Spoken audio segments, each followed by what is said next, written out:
দুদিন ব্যাপী আজকের এই আনুষ্ঠানিকতার অনেক কিছু ছিল, কিন্তু সময়ের স্বল্পতার কারণে আপনারা জানেন গাজীপুর পুরা রোডটা, এই পুরা রোডটা জাম, 2.5 ঘন্টা লেগেছে এ পর্যন্ত আসতে, যানজট। আবার যাইতেও কিন্তু ওনার ঘন্টার পর ঘন্টা লাগবে। এ কারণে সকল প্রকারের আনুষ্ঠানিকতা ক্লোজ। আমি এখন এই মুহূর্তে আপনাদের সামনে আজকের এই দুদিন ব্যাপী সম্মেলনের আখেরি আলোচনা, আখেরি বক্তব্য, আখেরি সিদ্ধান্তমূলক কিছু কর্মসূচি, আমাদেরকে দিক নির্দেশনা প্রদান করবেন শেখুল হাদিস ইবনে শেখুল হাদিস আল্লামা মামুনুল হক।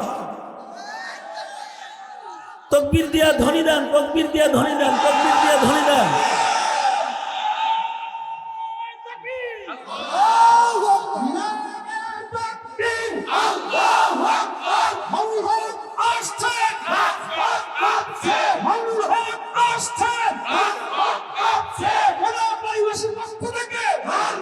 শুভেচ্ছা